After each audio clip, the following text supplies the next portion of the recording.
Assalamualaikum warahmatullahi wabarakatuh. Perkenalkan, saya Reza Lutfiana dengan NIM 1910205055, lokal 3A Tadris Matematika.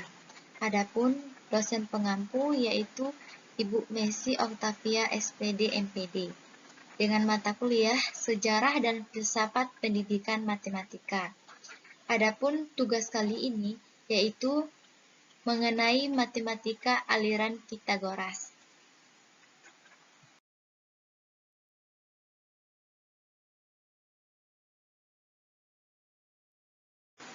Matematika aliran Pitagoras.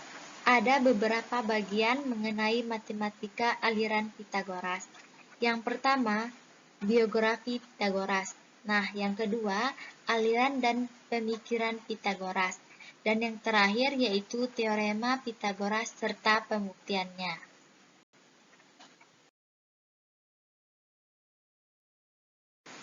Baik, yang pertama kita akan membahas mengenai biografi Pitagoras. Pitagoras lahir pada tahun 570 sebelum Masehi di Pulau Samos, di daerah Ionia.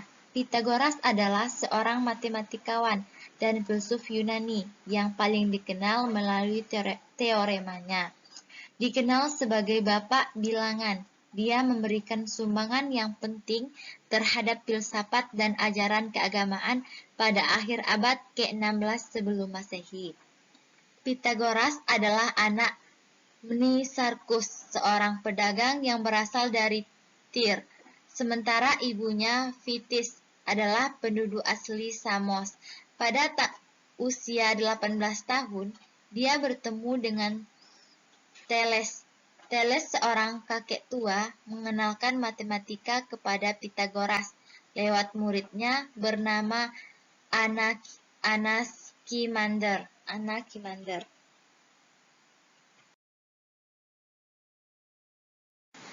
Ada di antara guru-gurunya 3 filsuf yang mempengaruhi Pitagoras ketika ia masih muda. Salah satunya adalah Pirecdes, yang banyak menggambarkan sebagai guru dari Pitagoras. 2 filsuf lainnya mempengaruhi Pitagoras dan memperkenalkan Pitagoras kepada ide-ide matematika adalah Thales dan muridnya Anaximander. Yang keduanya tinggal di Miletus. Pitagoras mengunjungi Thales di Miletus ketika ia berusia antara 18 dan 20 tahun. Pada saat ini, Thales adalah seorang lelaki tua, dan meskipun ia menciptakan kesan yang kuat Pitagoras, ia mungkin tidak mengajari banyak.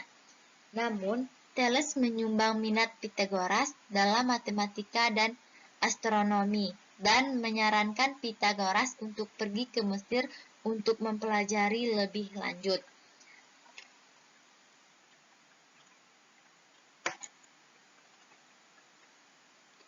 Pada sekitar 535 sebelum Pitagoras pergi ke Mesir, perjalanan Pitagoras ke Mesir merupakan salah satu bentuk usahanya untuk berguru, menimba ilmu pada imam-imam di Mesir. Konon karena kecerdasannya yang luar biasa, para imam yang dikunjungi merasa tidak sanggup untuk menerima Pitagoras sebagai murid. Namun pada akhirnya ia diterima sebagai murid oleh para imam di Thebes. Di sini ia belajar berbagai macam misteri. Selain itu, Pitagoras juga berguru pada imam-imam Kaldei untuk belajar astronomi pada para imam Phoenicia untuk belajar logistik dan geometri, pada para magi untuk belajar ritus-ritus mistik, dan dalam perjumpaannya dengan Zarathustra, ia belajar teori perlawanan. Selepas berkelana untuk mencari ilmu, Pitagoras kembali ke Samos untuk mempelajari sistem hukum di sana. Kembali di Samos, ia mendirikan sebuah sekolah yang disebut setengah lingkaran. Lambilsus menulis pada abad ke-3 Masehi bahwa Pitagoras membentuk sebuah sekolah di kota dari Samos yang bernama setengah lingkaran, yang dikenal dengan nama itu bahkan sampai hari ini, di mana Samin mengadakan pertemuan politik. Mereka melakukan ini karena mereka berpikir, satu, harus mendiskusikan pertanyaan-pertanyaan tentang kebaikan, keadilan, kebijaksanaan di tempat ini yang didirikan oleh orang yang berilmu.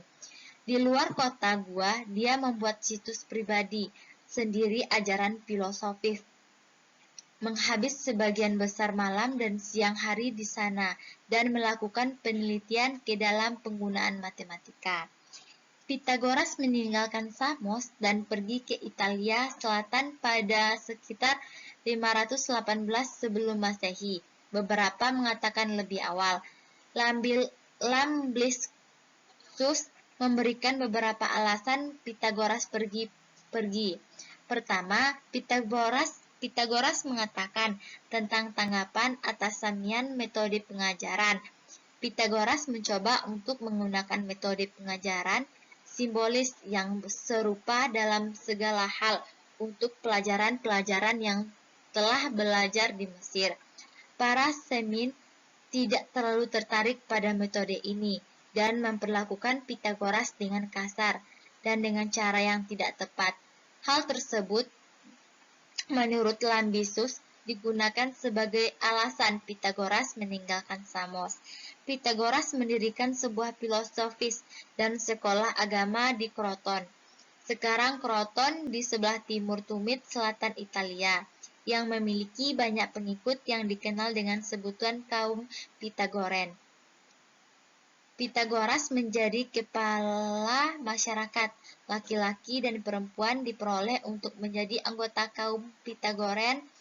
Bahkan beberapa wanita kemudian menjadi terkenal filsuf Pitagorean.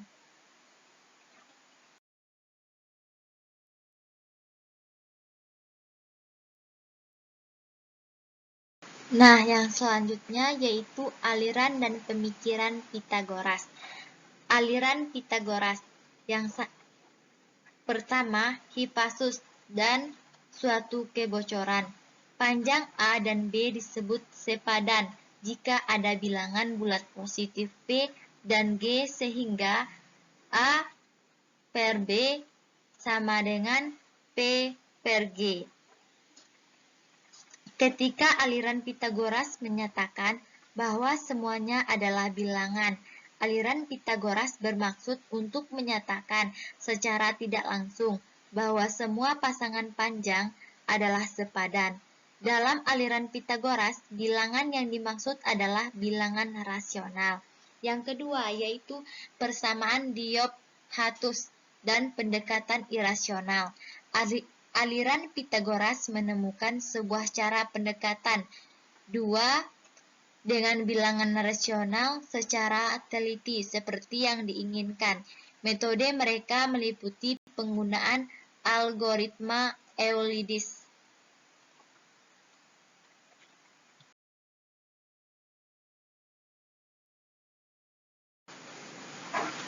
Pemikiran Pitagoras. Berikut pemikiran Pitagoras.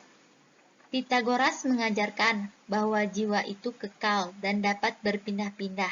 Sesudah kematian, jiwa berpindah ke hewan dan begitu seterusnya. Yang kedua, prinsip dari segala-segalanya adalah matematika. Semua benda dapat dihitung dengan angka dan kita dapat mengekspresikan banyak hal dengan angka-angka. Yang ketiga, manusia itu adalah ukuran bagi segalanya. Dan yang keempat, pandangan berubah-ubah menurut yang dipandang. Yang benar sekarang, besok barangkali tidak lagi. Nah, yang selanjutnya, negara berdiri bukan karena hukum alam, tapi karena sengaja didirikan manusia. Selanjutnya, segala sesuatu adalah bilangan-bilangan. Dan yang terakhir yaitu jumlah kuadrat sisi-sisinya yang membentuk sudut siku-siku sama dengan hasil kuadrat sisi lainnya.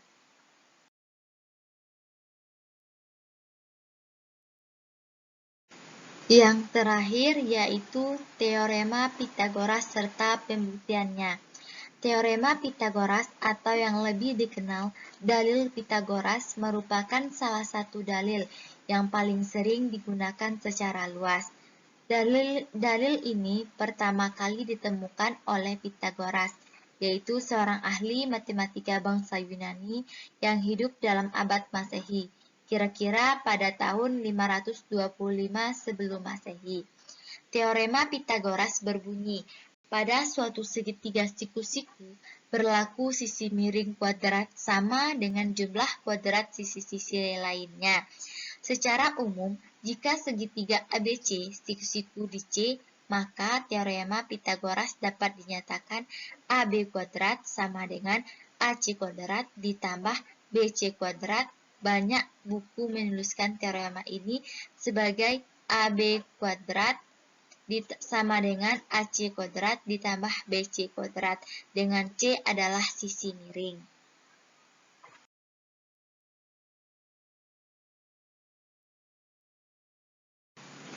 Pembuktian teorema Pitagoras. Pembuktian dalil Pitagoras ada 3 cara, yakni sebagai berikut. 1. Cara pertama. Perhatikan gambar berikut ini. Pada gambar di atas, terdapat 4 segitiga siku-siku yang sebangun dan sama besar, persegi dengan panjang sisi C dan persegi dengan panjang sisi A ditambah B. Luas segitiga siku-siku tersebut masing-masing ada 2 AB. Luas persegi yang di dalamnya warna hitam adalah C kuadrat dan luas persegi yang besar yang terluar adalah A ditambah B kuadrat sama dengan A kuadrat ditambah 2AB ditambah B kuadrat.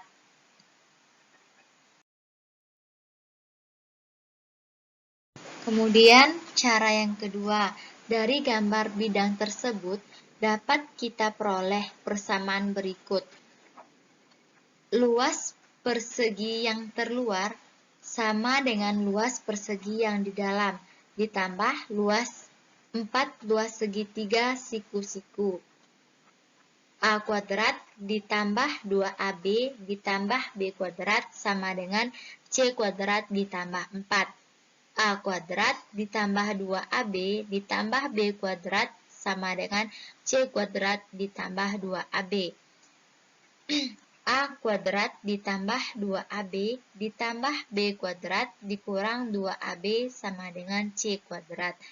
A kuadrat ditambah B kuadrat sama dengan C kuadrat. Maka terbukti bahwa C kuadrat sama dengan A kuadrat ditambah B kuadrat. Keterangannya, luas persegi sama dengan sisi X, sisi dikali sisi atau S kuadrat. Luas segitiga A ditambah B kuadrat sama dengan A kuadrat ditambah 2AB ditambah B kuadrat.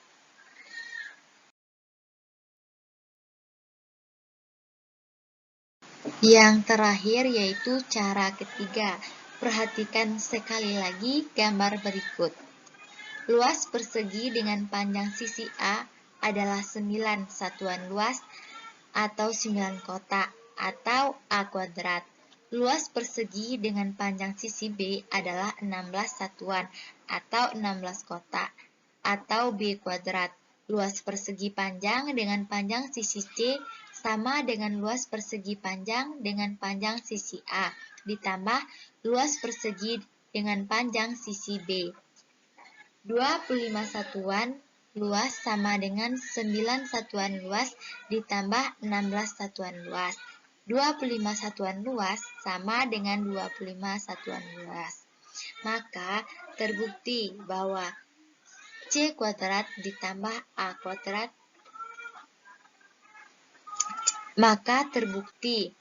C kuadrat sama dengan A kuadrat ditambah B kuadrat.